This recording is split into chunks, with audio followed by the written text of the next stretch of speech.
आज इतने पेठा आ गए हैं हमारे पास कि हम भी एक दुकान खोल सकते हैं अपनी। जब से आगरा में प्रवेश किए हैं पेठा ही मिल रहा है। एक जगह चाय पीने गए थे, थोड़ी सी, कोई ऐसा एडिक्शन नहीं है हमको, लेकिन कभी कभी चाय पान करते हैं, तो वहां पे चाय के साथ भी पेठा ही था। हमने कहा ये तो नमकीन होनी चाहिए चाय के साथ, तो बोले आपने कल पेठा का नाम लिया। मतलब कोई चीज प्रिय लगती है, लेकिन ऐसा थोड़ा ही कि उठो तो पेठा, सो तो पेठा, चाय के साथ पेठा, पानी के साथ पेठा। लेकिन एक बात बताएं, इससे एक चीज समझ आती है कि संसार की अगर कोई वस्तु है, उसका 24 घंटा सेवन यदि आप करोगे तो थोड़ी देर बाद उस वस्तु को देखने की भी इच्छा नहीं होगी। लेकिन हमारे गोपाल जी ऐसे हैं, सुबह उठो तो गोपाल जी, रात में सो तो गोपाल जी, भोजन करो तो गोपाल जी, स्नान करने जाओ तो गोपाल जी, कहीं कार्य पर निकलो तो गोपाल जी। जिस देश में, जिस वेश में, परवेश में रहो,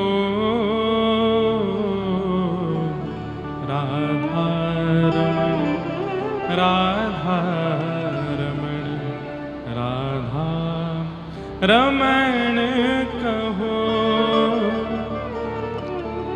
जिस रंग में, जिस ढंग में, जिस संग में रहो,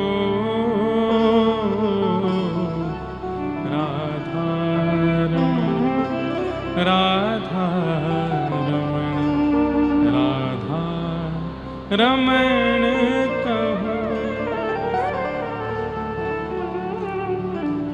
जिस काल में, जिस चाल में, जिस हाल में रहो, राधा रमण, राधा रमण, राधा रमण कहो। और सबसे बड़ी बात, हर स्थिति में राधा रमण जी के रहो, राधा रमण जी को देखो, राधा रमण जी को गाओ, फिर भी इनसे उबोगे नहीं।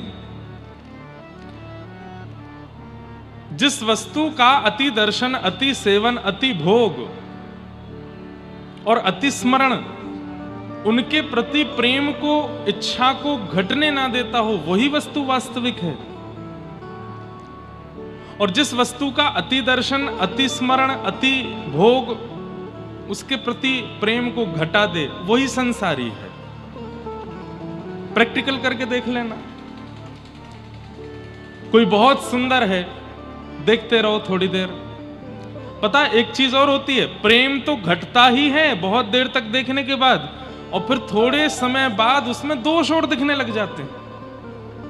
संसार की ऐसी ऐसी भावना है कि आप ये हेलीकॉप्टर थोड़ी देर के लिए नीचे उतार दीजिए जो बीच में उड़ रहा है, नहीं तो कोई इस पर बैठ करके ताजमहल चला जाएगा। बस बैठा दो इनको। और ये जिम्मेवारी हमारे भक्ति पथ के कैमरा वालों की है कि कथा के बीच में व्यास जी को डिस्टर्ब ना हो। इसको उतार दो थोड़ी देर। सब लोग इधर देखो। हाँ, कुछ भाव हम कुछ सोच के थोड़ी आते हैं कि आज क्या बोलना है। माहौल बुलवाता है, प्रकृति बुलवाती है, हवा बुलवाती है, यहाँ के लोगों की मनस्थिति बुलवाती है, इसलिए वो फिर आना चाहिए जो मन से आवे।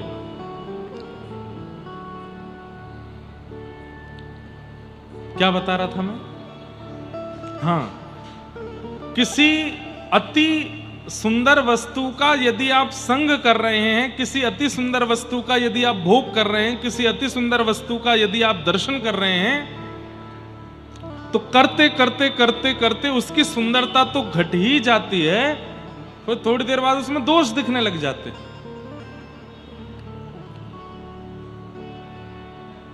ब्याह से पहले पति बहुत बढ़िया लग रहे थे, नारायण जैसे बिल्कुल, इनमें तो कोई दोष ही नहीं है, मेरे पति परमेश्वर हैं, मेरे पति सबसे बढ़िया हैं।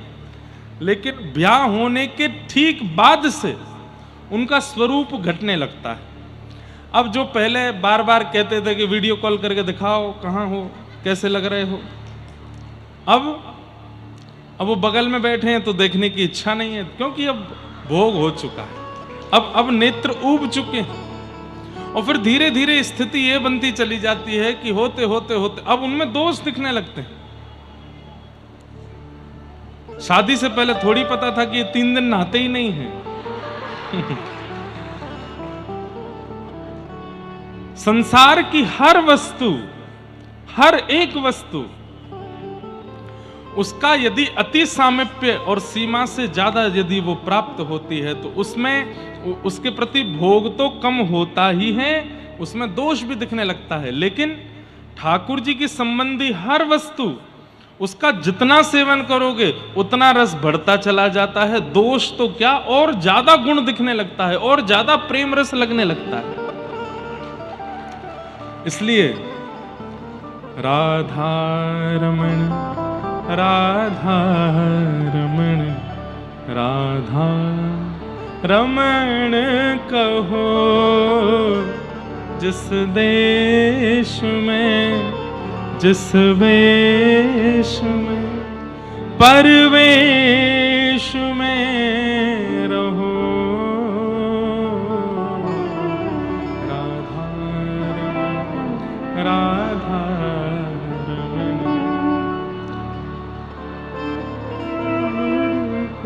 स्वामी श्री हरिदास जी के सन्मुख जब बिहारी जी प्रकट हो गए, श्री वृंदावन बिहारी लाल जब स्वामी जी के सन्मुख प्रकट हो गए तो स्वामी जी गाते हैं, ऐसे ही देखत रहूं तो मैं जन्म सफल कर मानूं, मैं आपको ऐसे ही देखता रहूं। हे श्याम सुंदर, अंतिम श्वास तक आप मेरे नेत्रों के सामने विराजे रहे और मैं आपके दर्शन करता रहूं। क्यों? क्योंकि वो दर्शन उबाता नहीं है, उस दर्शन से हम ऊबते नहीं हैं। ऐसी ठाकुर जी की मधुर कथा है, ऐसे ठाकुर जी के मधुर दर्शन हैं, ऐसे ठाकुर जी के मधुर कीर्तन भजन आदि आदि सब भाव हैं। तो कल प्रथम दिवस की कथा हम लोगों ने महात्म का थोड़ा भाव सुना, उसके बाद कल धुंधुकारी का प्रसंग बहुत सूक्ष्म में कह के हम आगे निकल गए थे। कथा लगभग सब लोगों को पता होगी कि आत्मदेव नाम के ब्राह्मण थे जिनके कोई संतान नहीं थी। तब उनके घर में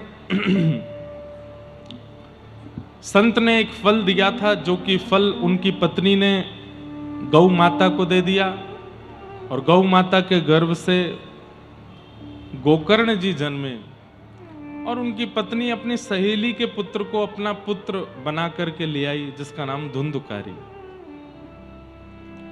धुंधुकारी इतना दुष्ट था कि उसने माता पिता की बिल्कुल नाक में दम कर रखा था, सारे उल्टे काम करता था।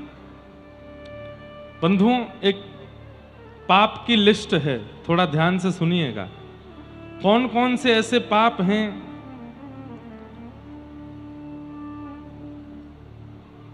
जिनको करने वाला यदि भागवत की कथा नियमित रूप से सुन ले तो श्रीमद् भागवत जी उसको पाप मुक्त कर देती है। अच्छा, एक मेरी बात सुनिएगा,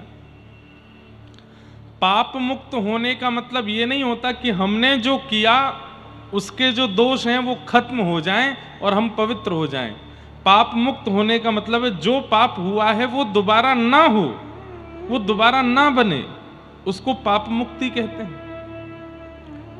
पूर्व का नष्ट नहीं होगा, वो तो भोगना पड़ेगा आपको, लेकिन दोबारा ऐसा ना हो, इसको पाप मुक्त कहते हैं।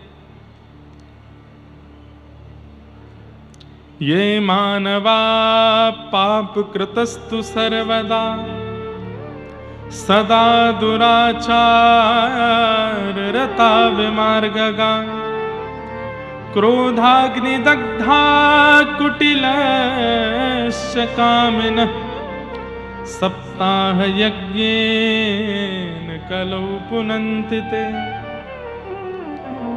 अब यहां कुछ पाप के नियम, पाप बताए हैं, ध्यान से सुनना। कौन कौन से? ये मानवा पाप कृतस्तु सर्वदा सदा दुराचार। एक पाप होता है दुराचरण।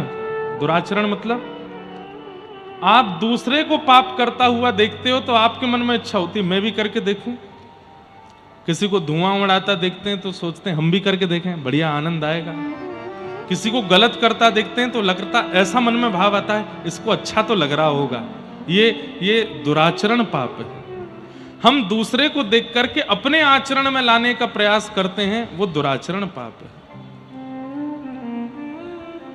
सदा दुराचार रता विमार्ग का। दूसरा पाप क्या है? बोले जिस मार्ग पर जाने से माता पिता गुरु आचार्य सबने मना किया फिर भी उस मार्ग पर चलते हैं। मार्ग मतलब वो क्रिया, वो सोच, वो व्यवहार जिसके लिए सबने रोका है, हम फिर भी जानबूझ के अपने सुख के लिए उसको करते हैं, वो दूसरा पाप है।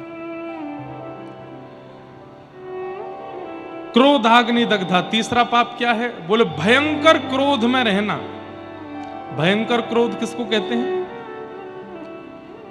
सब लोग ध्यान से सुनिए। भयंकर क्रोध किसको कहते हैं?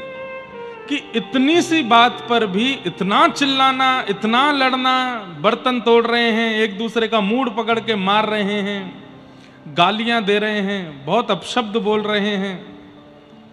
एक तो ये भयंकर क्रोधी व्यक्ति में एक तो ये आते हैं। दूसरे कौन आते हैं? जो एक बात को लेके महीनों तक गुस्सा रहते हैं। आज भी गुस्सा है, कल भी गुस्सा है, परसों भी गुस्सा है, 1 महीना 2 महीना 6 महीना तक गुस्सा ही नहीं जा रहा है। अरे क्या बताएं, प्राण निकल गए लेकिन अपना क्रोध नहीं छोड़ा। ये भी भयंकर क्रोधी माने जाते हैं और ऐसे लोगों को भी पापी माना जाता है। संसार में कोई भी ऐसा नहीं है जो कुछ गलत ना करता हो, ये लिख लीजिएगा। सबसे गलतियां होती हैं और क्षमा करना ये आपका स्वभाव होना चाहिए। ठीक है, क्रोध करके हम कई बार सामने वाले को समझाते हैं कि भाई देख हम तुझसे नाराज हो रहे हैं, सुधर जा। लेकिन वो व्यक्ति बार बार क्षमा मांग चुका है, आपके सामने नतमस्तक हो चुका है, उसके बाद भी आप उसको क्षमा नहीं कर रहे हो, ये पाप है। शरण गए प्रभु ताहि ना त्यागा, विश्वद्रोह। गोस्वामी जी कहते हैं कि विश्वद्रोही यदि क्यों ना आ जाए, वो भी राम जी की शरण में जाता है तो राम जी उसको भी क्षमा कर देते हैं। हम आप जैसे कैसे लोग हैं? यहां सास बहू को इसलिए क्षमा नहीं कर रही है क्योंकि बहू ने दाल अच्छे से नहीं बनाई थी, इसलिए क्षमा नहीं। इतनी सी बात पे गुस्सा। पिता पुत्र को इसलिए क्षमा नहीं कर रहा है क्योंकि उसने जितने % बोले थे बेटा लेके नहीं आया, इसलिए क्षमा नहीं कर रहा है। बहन भाई को इसलिए क्षमा नहीं कर रही है क्योंकि उसके मनपसंद कपड़े नहीं दिलाए, इतनी सी बात पे गुस्सा। जीजाजी साले को इसलिए क्षमा नहीं कर रहे हैं कि जीजाजी आए थे तो पैर नहीं छुए, दोनों एक ही छुए, एक छुआ दूसरा नहीं। ऐसे भी जीजा होते हैं संसार में। इतनी छोटी छोटी सी बात पर नाराज होना और उस नाराजगी को बहुत लंबे समय तक रहना, रूठे रहें और महाराज क्रोध में भरे हैं, ऐसे लोग भी पापी माने जाते हैं, उनको भी नरक जाना पड़ता है। इसलिए मृत्यु आवे उससे पहले पहले सबको क्षमा कर दो। जिससे भी जो भी अपराध हुआ है आपकी नजरों में और आप उससे रूठे बैठे हो, आज लिस्ट बनाओ उसकी, कल से ही फोन घुमाओ, अच्छा ठीक है भाई छोड़ो, जो तुमने किया हम क्षमा करते। लेकिन हां, सामने वाले ने क्षमा मांगी हो तो ही। सामने वाला अपराध करके आपके पूरे घर को कलंकित करके या बहुत बड़ा कुछ गुनाह करके और उसके बाद भी चौड़ा बैठा तो क्षमा मत करो। लेकिन हाँ, सामने वाला एक बार क्षमा मांग चुका है, दीनता में आ चुका है, उसके बाद भी आप क्षमा नहीं करोगे तो आप पापी माने जाओगे। क्षमा करो। अब कई लोगों के प्रश्न आएंगे, मुझे पता है, महाराज जी क्षमा मांगने के बाद भी गलती करता है, फिर क्या करें? क्षमा मांगने के बाद भी गलती करे तो अगली बार ऐसा कह करके क्षमा करो कि अगर दोबारा किया तो जीवन में बात नहीं करेंगे, और फिर भी गलती करे तो फिर मत करना। आपने अपना कर्तव्य किया, एक बार की क्षमाई पर क्षमा किया। क्रोधाग्नि दग्धा, भयंकर क्रोधी जो है उसको भी पापी माना जाता है। कुटिलश्च कामिनः, कुटिल कौन है? सामने आएंगे तो आप बहुत अच्छे हो, मैं आपका भाई हूं, मैं आपका शुभ चिंतक हूं, और जैसे ही आप चले जाओगे तो आपका काम कैसे बिगड़े उसकी पूरी योजना बनाता है। आप कैसे गिरो, आपका पतन कैसे हो, आपका नाश कैसे हो, आपके सामने आपका शुभ चिंतक बनता है और पीछे से आपकी पूरी योजना बिगाड़ने की करता है। ऐसा व्यक्ति कुटिल है, वो भी पापी है। ये बातें हम इसलिए बताते हैं कि यदि ये लक्षण वाले भी यहां बैठे हैं तो वो संभल जाएं कि नहीं, ऐसा नहीं करना है हमें, ये पाप है। कई लोग ऐसे होते हैं, वो जब मिलते हैं तो बहुत प्रेम से मिलते हैं। आपके जीवन में कष्ट आने पर सबसे पहला फोन ही उन्हीं का आता, भैया तुम बिल्कुल चिंता मत करना, हम खड़े हैं तुम्हारे साथ। और जैसे ही आप फोन रखते हैं तो वे ही 10 लोगों को खड़ा करते हैं आपके साथ बुरा व्यवहार करने के लिए, और फिर आप उन्हीं को फोन कर रहे हो, अरे भैया देखो ऐसा हो रहा है, ऐसा, अरे मैं तो देख रहा था बहुत कष्ट हो रहा है, कोई बात नहीं सब ठीक होगा। फिर फोन रख के फिर चौथे को, अरे उसको ऐसा करो। ऐसे व्यक्ति कुटिल माने जाते हैं और वो भी पापी। और अगले पापी बताए कामिनः। अच्छा एक बात आपको बताऊं, शास्त्रों में ऐसी भावना है कि क्रोधी और कामी ये दोनों व्यक्ति एक ही होते हैं। अगर कोई व्यक्ति भीतर से भयंकर कामी है तो उसका क्रोध बहुत होगा, यह निश्चित है। क्योंकि काम एक ऐसी वस्तु है जिसको व्यक्ति छुपाता है, लेकिन कामी व्यक्ति में क्रोध बहुत आ जाता है तो क्रोध से पता चल जाता है कि कामी है। इसलिए यदि कोई बहुत क्रोध दिखा रहा है तो इसका मतलब भीतर ही भीतर समझ जाइए इसमें दूसरा वाला दुर्गुण भी है। लेकिन ये जितने भी पाप के स्वरूप हैं, इन सब पाप के स्वरूपों की एक ही दवाई है, क्या? सप्ताह यज्ञेन कलौ पुनन्तिते, ये भागवत की कथा।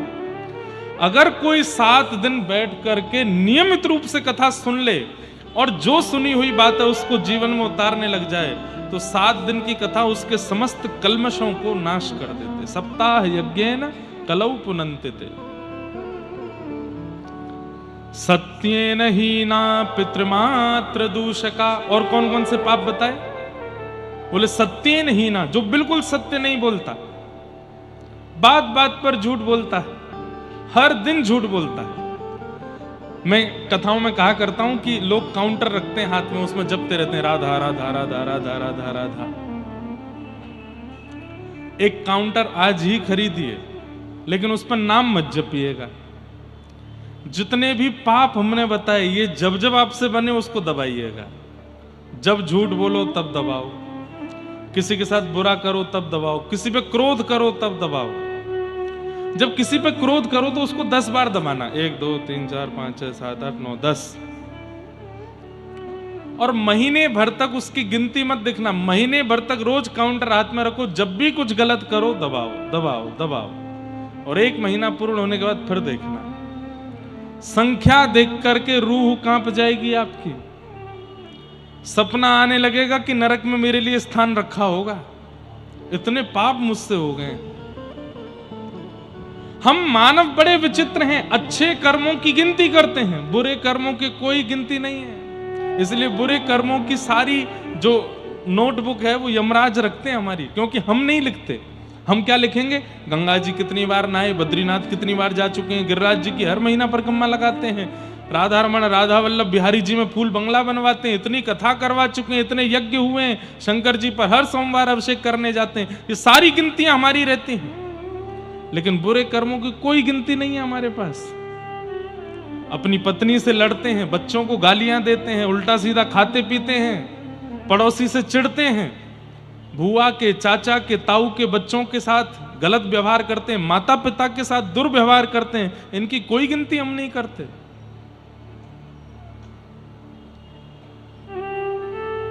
हमारे सूरदास इतने बड़े कवि और ठाकुर जी के सामने खड़े होके क्या कह रहे हैं? नेत्र नहीं है उनके पास। मौसम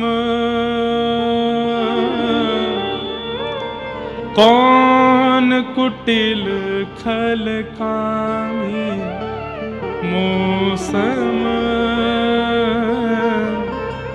कौन कुटिल खल कामी, जो तन दियो ताहि बिसरायो, जो तन दियो ताहि बिसरायो, ऐसो नमक हरामी,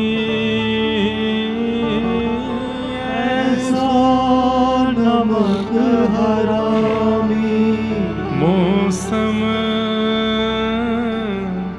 कौन कुटिल खल कामी, मौसम कौन कुटिल खल कामी। ये तो स्वरूप है कि जो भक्ति पथ पर होगा ना, उसके अंदर दीनता बहुत होगी, झुकना बहुत आता होगा उसको। मैं गिरिराज जी की दंडवती परिक्रमा कर रहा था कुछ साल पहले, तो हमारे गिरिराज जी में 3 बाबा हैं। सब लोग इधर देखो, ध्यान से सुनो। वो एक दूसरे का हाथ पकड़ करके 3 परिक्रमा लगाते हैं। 3 परिक्रमा गिरिराज जी की पर डे लगाते हैं। मतलब 24 घंटे में से कम 18 से 20 घंटे केवल परिक्रमा चलती है। 2 घंटे में स्नान करना, सोना, खाना, पीना, सब कुछ। 24 घंटे हैं, उसमें से 18 से 19 घंटे परिक्रमा और 3-4 घंटे में स्नान करना, सोना, खाना, सब कुछ। आज भी जब मैं दंडवती करता था तो पीछे से आ जाते थे और पीछे से मेरे चरण छूते थे। मैंने कि बाबा आप मुंह पे काय को पाप चढ़ाए करो, आप दिन भर में 3 परिक्रमा करते हैं, मतलब महीने की 90 परिक्रमा होती हैं आपकी गिरिराज जी की। आप चलते फिरते साक्षात गिरिराज जी हो, मेरे पाम काय कुछ हुए करो। तो नेत्र में आंसू भर लाते और बोलते, बंगाली थे ना, तो कहते तुम ही ब्रजवासी, तुम ब्रजवासी हो, हम पर देह हमारा ब्रज का नहीं है और तुम्हारा तो जन्म ही यही हुआ है। तुम नित्य परिकर हो ठाकुर जी के। ब्रज में जो भी जन्म लेता है वो ठाकुर जी का ही सखा है, ठाकुर जी का। यत्र प्रविष्टो सकलोपि जंतु आनंद सच्चित घनताम उपैति। व्रज 84 कोष के भीतर जिसका जन्म हो जाता है वो सच्चिदानंद भगवान का ही स्वरूप है।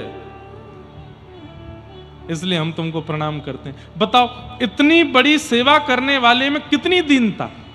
हम यहाँ महीना में 1 परिक्रमा लगा जाते हैं तो सबको बताते घूमते हैं, हर महीने गिरिराज जी जाता हूँ। धूप हो, ताप हो, बारिश हो, बादल हो, आंधी हो, तूफान हो, घर में कोई घटना हो, शादी हो, मैं गिरिराज जी नहीं छोड़ता महाराज जी, हर महीने जाता हूँ। 1 परिक्रमा का अभिमान आ जाता है। वो 3-3 परिक्रमा पर डे लगाने वाले क्या कह रहे हैं? हम ब्रजवासी नहीं, तुम ब्रजवासी, इसलिए तुम्हारी चरण रज अपने माथे से लगाते। ये दीनता। एक बात याद रखिएगा कि आप कथा सुनने लगे हैं, तिलक लगाने लगे हैं, मां नाम करने लगे हैं, सत्संग करने लगे हैं, ठाकुर जी की घर में सेवा करने लगे हैं और दीन नहीं बन पाए हैं तो केवल कोरा नाटक कर रहे हो, आडंबर कर रहे हो। और या फिर ऐसा कह लो ठाकुर जी स्वीकार नहीं कर रहे हैं तुमको, क्योंकि वे स्वीकार करेंगे तो झुक जाओगे, दीन हो जाओगे। सब महान है, मैं अति दीन हूं, ऐसी भावना चित्त में आने लगेगी। कभी कभी हमको कथा करने से भी डर लगता है, क्योंकि कथा कराने वाले आयोजक में भी कई बार अभिमान आ जाता है। इतनी बड़ी कथा मैंने कराई, इतने लोगों को ज्ञान मैंने दिलवाया, इसलिए मैं बोलता रहता हूं, इसका भी अभिमान मत करना। मान नहीं, दीनता।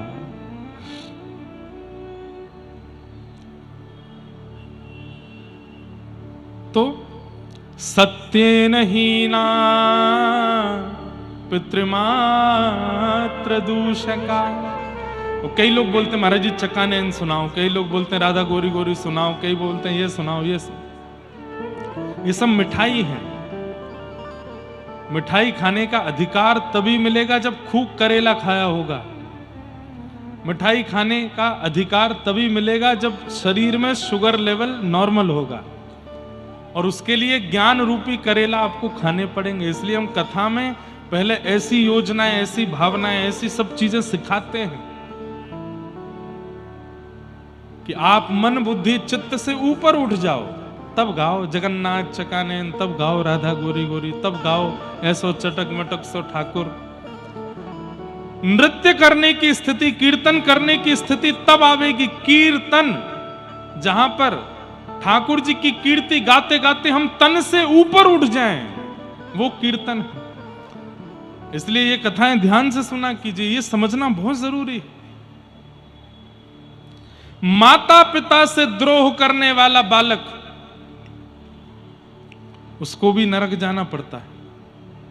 कई मेरे पास पत्र आते हैं, हमारी माताजी ऐसा व्यवहार करती हैं हमारे साथ, हमारे पिताजी ऐसा व्यवहार करते हैं। अब कहां तक कहें हम। आजकल युवा बहुत कथा सुनने लगे हैं। ऐसे ऐसे युवाओं के पत्र आए हैं कि आप यदि पढ़ लेंगे तो आपकी रूह कांप जाएगी। एक बालक कानपुर का, वो छुप छुप के मेरी कथा सुनने आता है। एक दिन मैं कहीं से जा रहा था तो बहुत रोया। मैंने उसको एकांत में बुला के पूछा क्या बात है। बड़ी मुश्किल से 10 मिनट पानी वानी पी के तब उसने बताया कि महाराज जी मैं पढ़ने में बहुत अच्छा हूँ, सब कुछ बहुत अच्छा है। मैंने पिताजी को बोल भी दिया कि मैं जॉब करूँगा, आप जैसा कहोगे वैसा रहूँगा, मुझे महीने में एक कथा सुनने जाने दिया करो। इस बात से वो इतने नाराज हो गए, मेरी उनसे थोड़ी लड़ाई हुई, कथा में जाने दिया करो, नहीं माने। तो मैंने कहा अब क्या हुआ। बोले कल रात में सो रहा था तो मेरा उन्होंने तकिए से मुख दबा दिया। मैंने कहा ये पिता नहीं कर सकते। वो कसम खा के बोला, बोले मेरे पिताजी ने ऐसा किया, मैं क्या करूं। हमने उसको एक ही बात समझाई। मैंने कहा भैया देखो, वैसे तो ऐसा पिता कर नहीं सकते, लेकिन श्रीमद् भागवत जी प्रमाण देती हैं जब हिरण्यकश्यप अपने पुत्र प्रहलाद को मारने की पूरी योजना बना सकता है, तो आज के माता पिता तो कलयुगी हैं, वो भी कर सकते हैं। लेकिन श्रीमद् भागवत जी इस बात का भी प्रमाण देती हैं कि प्रहलाद जी ने अपने पिता का त्याग नहीं किया।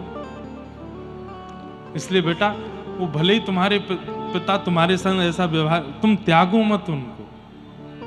ठाकुर जी से प्रार्थना करो, नाथ इनका मंगल करो, इनकी बुद्धि सुधारो, इनका मन सुधारो। कोई बालक आकर के बताते हैं, बोले जब से हम कथा में आने लगे हमारे पिताजी जिद में आकर के घर में मदिरा पान करते हैं कि तू जा कथा में, हम तो घर को नरक बनाएंगे। ऐसी भी क्या जिद है, ऐसे भी माता पिता होते हैं। तो कई बार हमें लगता है बालकों को कम समझाना है, बड़ों को ज्यादा समझाना है आजकल तो। लेकिन फिर भी माता पिता चाहे जैसे हों, उनका त्याग या उनके साथ दुर्व्यवहार नहीं करना है, भागवत जी की आज्ञा। पितृमात्र दोषका। इस प्रकार पापों में रमे हुए लोग यदि भागवत जी का श्रवण करते हैं और नियमित रूप से श्रवण करते हैं, एक आसन पर बैठ करके जो कही गई बात है उसको मनन चिंतन करके जीवन में लाना प्रारंभ करते हैं, तो सप्ताह यज्ञेन कलौ पुनन्तिते, 7 दिन में ही उनका पवित्र होना निश्चित है। धुंधुकारी महादुष्ट हो गया, माता पिता के साथ दुर्व्यवहार करने लगा। एक दिन माता जी ने कुआं में कूद करके प्राण त्याग दिए धुंधुकारी के कारण, और पिताजी घर छोड़ करके वन में चले गए। तब वहां पर गोकर्ण जी ने उनको ज्ञान उपदेश किया। ये 2 श्लोक समझने हैं आपको, कैसे भी समझने हैं, ध्यान से सुनिएगा। घर से परेशान, पुत्र से परेशान आत्मदेव जी वन में बैठे हैं और तब गोकर्ण जी महाराज उनको ज्ञान उपदेश करते हैं। क्या कह रहे हैं? देहेस्तिमां सरुधिरे भिमतिं त्यजत्वम् जायासुतादिषु सदा ममतां विमुञ्च पश्यानिशं जगदिदं क्षणभङ्गुनिष्ठं वैराग्यरागरसिको भवभक्तिनिष्ठः। ध्यान से सुनो। देहे स्थिमां सुरुधिरे भिमतिम त्यजत्वम। हमारे जीवन में दुख के दो ही कारण हैं। यहां बैठा हर व्यक्ति जो भी दुखी है, अब जो भी दुखी है का मतलब यह नहीं है कि यहां पर कम लोग दुखी हैं, सब दुखी हैं। कोई खुश नहीं है। किसी से अगर आप एकांत में, किसी भी राह चलते व्यक्ति को एकांत में ले जाकर के बोल, भैया तुम सुखी हो, कोई दुख तो नहीं? नहीं भैया है, दुख तो है। काय बात से दुखी हो? इस बात से दुखी है। कोई तन दुखी, कोई मन दुखी, कोई धन बिन रहत उदास, थोड़े थोड़े सब दुखी, सुखी कृष्ण के दास, सुखी राम के दास, सुखी व्रज के दास। सब दुखी हैं संसार में, कोई प्रसन्न नहीं है। हर व्यक्ति के पास एक कहानी है और उसे लगता है मेरी कहानी से ज्यादा खतरनाक किसी की नहीं है। सबसे खतरनाक मेरी कहानी है।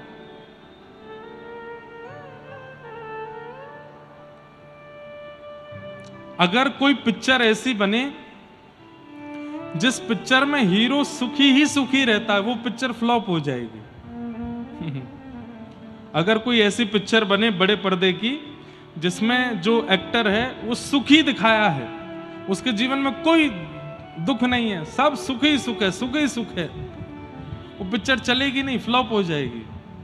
लेकिन उसी पिक्चर में जो हीरो है, उसकी माताजी चली गई, उसकी प्रेमिका छोड़ के चली गई, और बढ़िया बनानी है तो प्रेमिका ने कहीं और ब्याह कर लिया, और बढ़िया बनानी है तो उसका दूसरा कोई जीवन में आ गया, वो भी छोड़ के चला गया, उसने भी कहीं और इतनी सुपर डुपर हिट हो जाएगी। क्यों? दुखी दिखाया है। लोग बाग दुखी हैं और जब उनको दुखी व्यक्ति बड़े पर्दे पर दिखता है तो वो रिलेट करते हैं, ये तो हमारे साथ भी होता है, ये तो हमारे साथ भी हो रहा है। संसार में सब दुखी। और आपको पता है पृथ्वी का नाम भागवत में क्या बताया गया? दुखालयम शाश्वतम। क्या है? दुखालयम शाश्वतम। जैसे भोजनालय में भोजन मिलता है, पुस्तकालय में पुस्तक मिलती है, कार्यालय में कार्य किए जाते हैं, विद्यालय में विद्या अध्ययन किया जाता है, ऐसे ही दुखालय में दुख ही मिलता है। सब दुखी हैं संसार में, कोई सुखी नहीं है।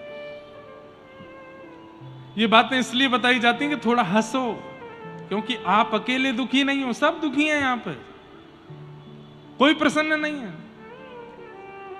लेकिन फिर भी कई लोगों को लगता है अरे महाराज जी मेरा दुख अभी पता नहीं है आपको, वो सुन लोगे तो आप कहोगे कि मुझसे ज्यादा दुखी कोई नहीं। कुंती महारानी श्रीमद् भागवत में भगवान से कहती हैं, विपदः सन्तु न शश्वत तत्र तत्र जगद्गुरो भवतो दर्शनम यत्स्यात् अपुनः भव दर्शनम। आहा, कितनी अद्भुत बात। कुंती कहती हैं हाथ में लग जाना, सिर में दर्द हो जाना, धन का चले जाना, पुत्र का चले जाना, पति का चले जाना, पत्नी का चले जाना, परिवार का नष्ट हो जाना, मन चाही वस्तु ना मिलना, ये विपत्तियां नहीं हैं। तो फिर विपत्ति क्या है? बोले हम जीवित हैं और फिर भी हमें कृष्ण का स्मरण नहीं होता, इससे बड़ी विपत्ति कोई नहीं है। ठाकुर जी को याद ना करना ये सबसे बड़ी विपत्ति है। और ठाकुर जी की याद बने रहना, ये सबसे बड़ी संपत्ति है। चाहे मेरे जीवन में कैसी परिस्थिति आ जाए, लेकिन मेरा चित्त कभी राधा रमण जी का चिंतन छोड़ता नहीं है, तो मैं सबसे बड़ा धनवान हूं। लेकिन जीवन में आने वाली एक परिस्थिति भी अगर ठाकुर जी को विस्मृत कर देती है, ठाकुर जी को भुला देती है, ये सबसे बड़ा दुख है कि मैं ठाकुर जी को भूल गया। वास्तव में आप नहीं भूले, ठाकुर जी आपको भूल गए। यदि आज 24 घंटे में ठाकुर जी को आपने याद नहीं किया, तो ये मत सोचना कि ओहो मैं बहुत व्यस्त था, मैं बहुत प्रसन्न था आज, मैं बहुत खुश था आज ठाकुर जी को याद नहीं कर पाया। नहीं, ठाकुर जी ने आपको याद नहीं किया। आप कौन होते हो उनको याद करने वाले? लेकिन हर स्थिति में आपके चिंतन में वही चलते रहते हैं, तो इसका मतलब ठाकुर जी आपको याद कर रहे हैं। और इससे बड़ी संपत्ति क्या होगी कि ठाकुर जी आपको याद करें। तो मतलब डेफिनेशन सीधी है, आप ठाकुर जी को याद नहीं करते हैं, आप ठाकुर जी को नहीं भूलते हैं। जिस दिन ठाकुर जी की याद आवे, सोचो ठाकुर जी आपको याद कर रहे हैं, और जिस दिन ठाकुर जी की याद ना आवे, समझो ठाकुर जी आपको भूल गए। ये सोचा कीजिए।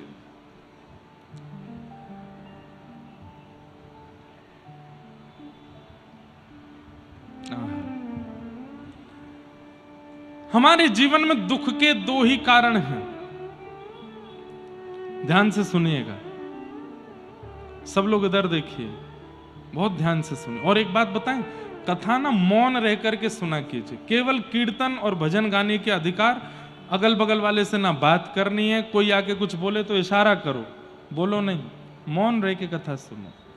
मौन से मनन बनता है, चिंतन। हम कथा से 1 घंटा पहले 1 घंटा बाद मौन रहते हैं, कुछ नहीं बोलते। और कहीं कहीं कथा होती है वहां तो पूरे दिन मौन। अभी मुक्तिनाथ में भी मौन था, मैं केवल कथा में बोलते थे, या कोई वैष्णव भक्त मिल जाए, संत मिल जाए, उनसे बोलते थे, बाकी मौन।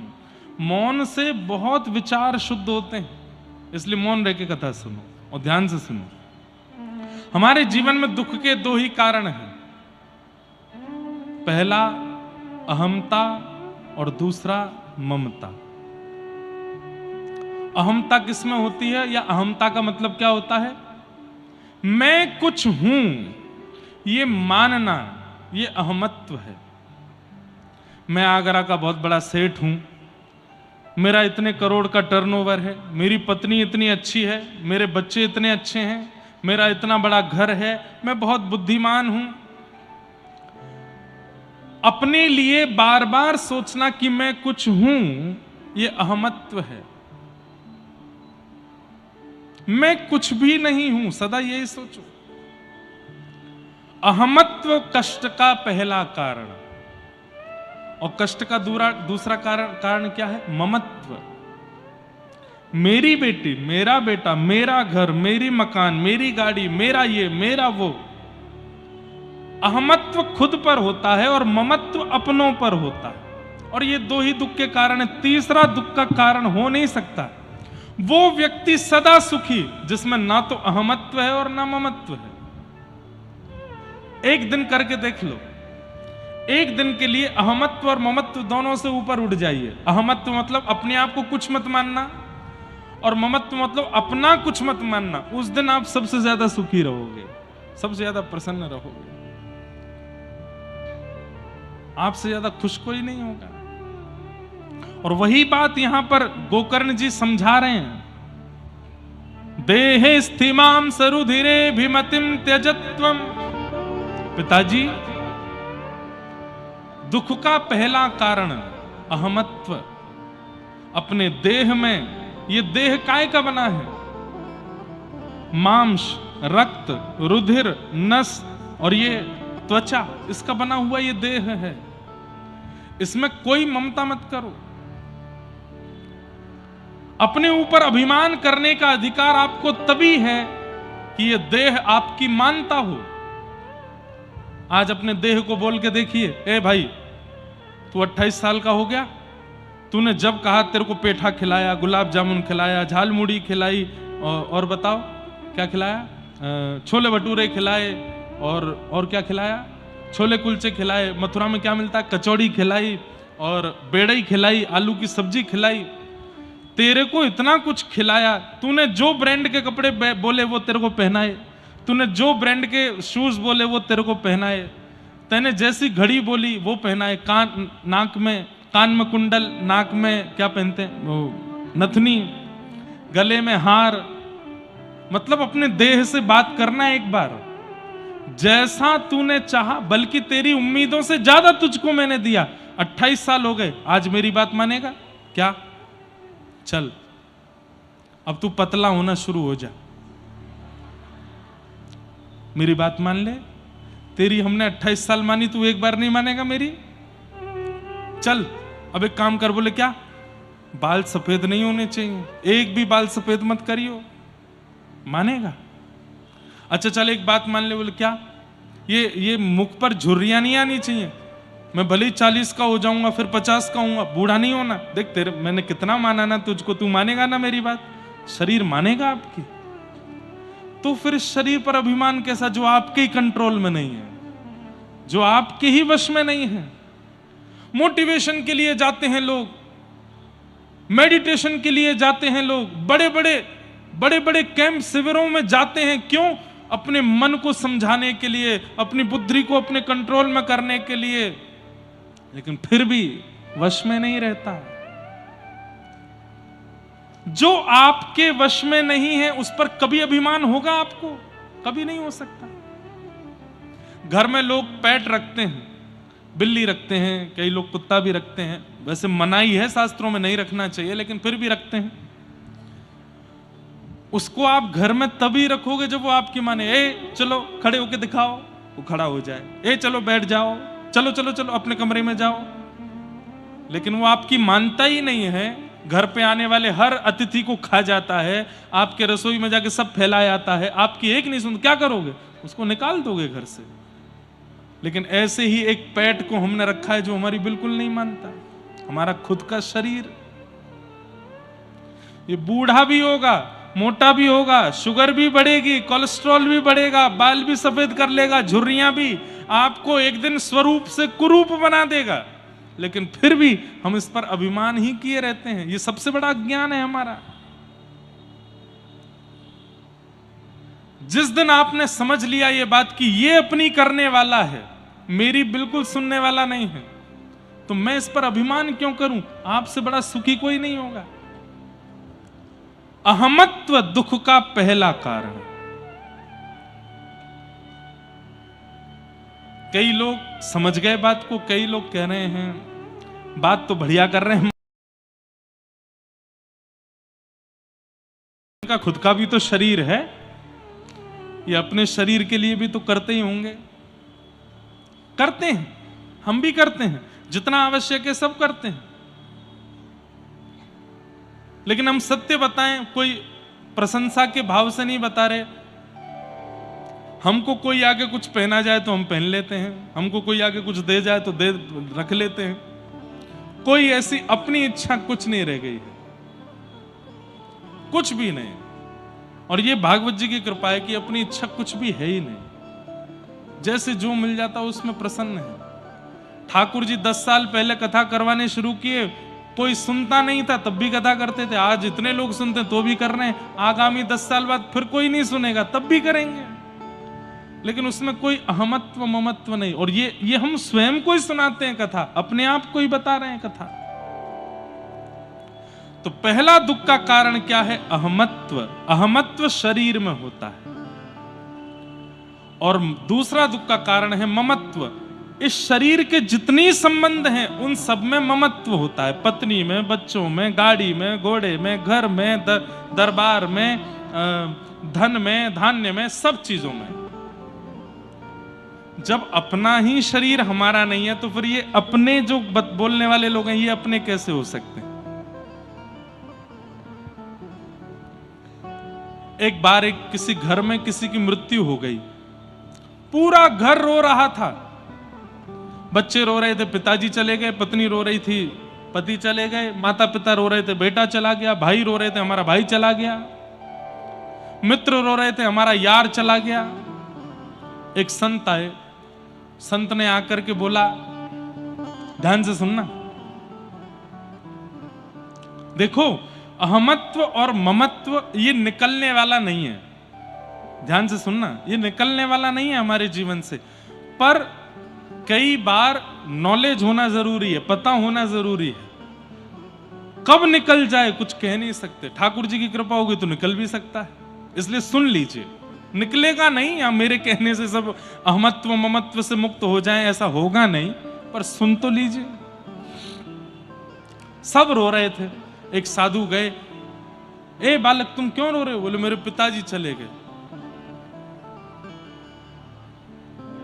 कहां चले गए? बोले भगवान के पास चले। तुम रो क्यों रहे हो? बोले मैं उनके बिना रह नहीं पा रहा। तो साधु ने अपने झोले में से जहर निकाल के, तुम भी खा लो, तुम भी चले जाओ उनके पास। बालक बोला कैसी बात करते हो? बोले तुम इतना रो रहे हो, इतना तुम व्याकुल हो रहे हो, लो खा लो। अरे नहीं वो वाली बात नहीं है, हमको ये नहीं। तो क्यों, तुम रो रहे हो तो तुम भी चले? नहीं जाएंगे। इसका मतलब क्या? ये जितने अपने हैं ना, अपने अपने अपने अपने बोलने वाले, एक भी अपना साथ नहीं जाएगा। अकेले जला के आ जाएंगे आपको शमशान में, रोएंगे, बेहोश हो जाएंगे, रो रो करके बेहाल हो जाएंगे, लेकिन आपके साथ जाएंगे नहीं। जाओ अकेले। तो फिर ऐसों से प्रीति कैसी? जहां प्रियतम सो प्रीत घनेरी, सो देख डर जई हैं। मन पंछी उड़ जई हैं, जा दिन मन पंछी उड़ जई हैं। जा प्रियतम सो प्रीति घनेरी। अरे महाराज, यदि रास्ते में कोई जानवर मर गया हो तो आप बगल से निकल सकते हो, लेकिन कोई मानव मर गया हो, रास्ता घूम के जाते हैं। क्यों? कहीं हमारे ऊपर चिपट नहीं जाए। जीत की तो मृत्यु के बाद भी डर लगता है उससे। कभी कभी मैं सोचता हूं, क्या केवल मानवों की आत्मा भटकती है? जानवरों की भी भटकती होगी, लेकिन उनसे डर नहीं लगता हमको, मानवों से क्यों लगता? अरे अनजान मानव से तो लगता ही है। घर का व्यक्ति, अपना व्यक्ति भी यदि चला जाए तो पूरा घर रोता है, लेकिन उसके जाने के 5 दिन बाद यदि वो यमराज जी से कहे, देखो मेरी पत्नी कितना रो रही है, मेरे बच्चे रो रो के बेहाल हो रहे हैं, 1 सेकंड के लिए मुझे जाने दो इनके पास, और यमराज जी मानो आज्ञा दे दें, चल ठीक है जा। घर पे आया, बेल बजाई, बच्चे निकल के आए, और जैसे ही द्वार खोला, एक तो वहीं बेहोश हो गया और 2 डर के भागे, मम्मी बचाओ, भूत भूत भूत। अरे नहीं बेटा, मैं तेरा पापा। नहीं नहीं नहीं, भागो, भूत पिशाच निकट नहीं आवे, महावीर जब नाम सुना। आप तो चले गए थे। ये बातें यहां से नीचे नहीं कर सकते, यही कर सकते। क्यों? यहां से नीचे तो व्यवहार चलता है ना, यहां नहीं चलता। वास्तविकता यही है कि जिसके लिए हम इतना रो रहे हैं, जिससे हम इतना प्रेम मानते हैं, जिसको तुम अपना अपना कहे घूमते हो, वही डरते हैं आपसे मृत्यु के बाद। घर में यदि फोटो लगी हो जिनके प्राण चले गए हैं, और किसी दिन आप भोजन कर रहे हो, आपने उनकी ओर देखा और वो अपने आंख मटका रहे हैं ऐसे, तो क्या होगा? इनकी फोटो भीतर रखो, आंख घुमाते हैं, कुछ तो गड़बड़ है। कैसे अपने सारे अपने? एक बहुत सुंदर एक श्लोक है, धनानि भूमौ पशवश्य गौष्ठे, भार्याग्रहे द्वारि जनश्मशाने, देहश्चितायां स्वर देहश्चितायां परलोक मार्गे, धर्मानुगो गच्छति जीव एक।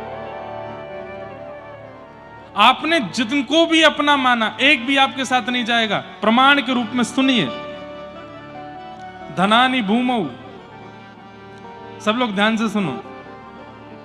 धन जहां रखा है वहीं रखा रहेगा। आपने इतना खून पसीना मेहनत करके धन कमाया, अपने पैर घिस दिए, अपने बाल सफेद कर दिए, पसीना पसीना हो गए, तब जाकर के इतना धन कमाया। वो धन आप पर इतनी भी संवेदना नहीं करता कि आप जब प्राण त्यागो तो यूं कहे, अरे स्वामी तुमने मुझे कमाया, अपने संग ले चलो। नहीं जाएगा, जहां है वहीं रखा रहेगा। धनानि भूमौ पशवश्य गौष्ठ, इतनी महंगी गाड़ियां लेकर के आए, नारियल फोड़ करके उस पर क्या स्वस्तिक बना करके, मुहूर्त दिखवा करके, उसके लिए गराज बनवाया घर में।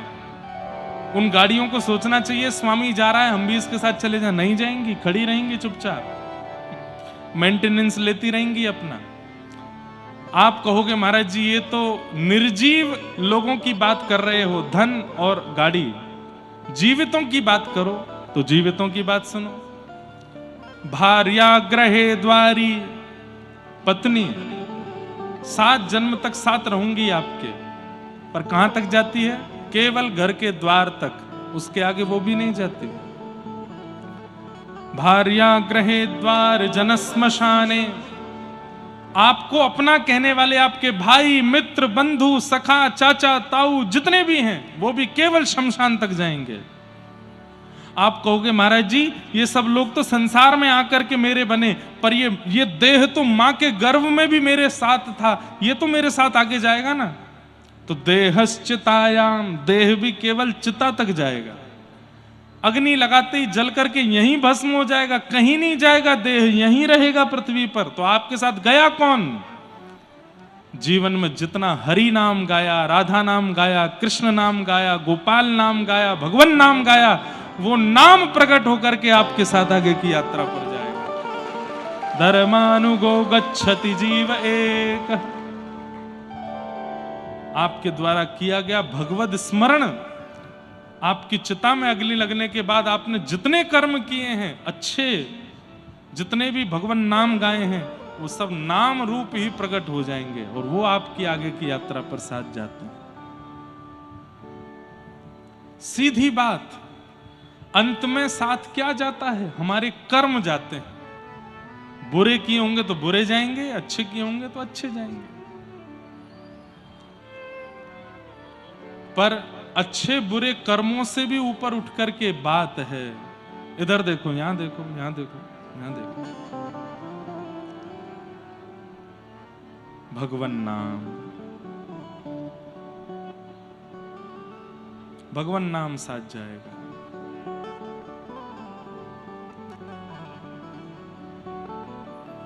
भगवान नाम साथ जाएगा।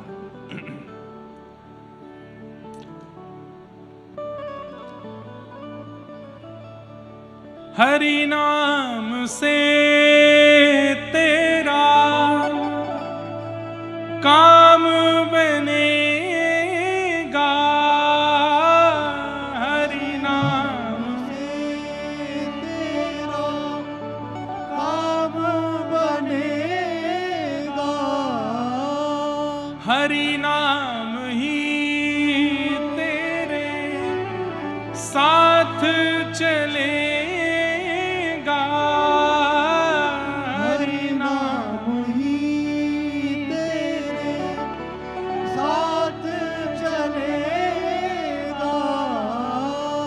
हरि नाम लेने वाला, हरि नाम लेने वाला, हरि नाम गाने वाला, हरि नाम गाने वाला, हरि का है प्यारा,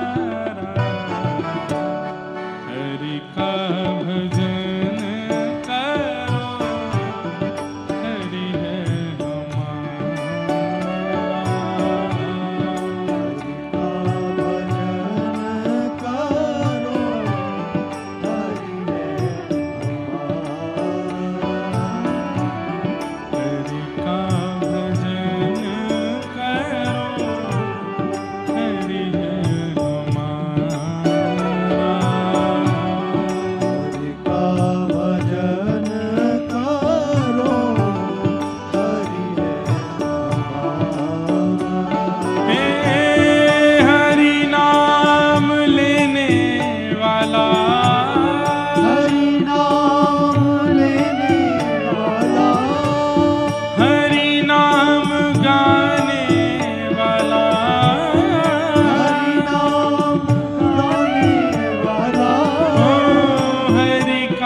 यही हरि करुणा सिंधु, यही हरि करुणा सिंधु।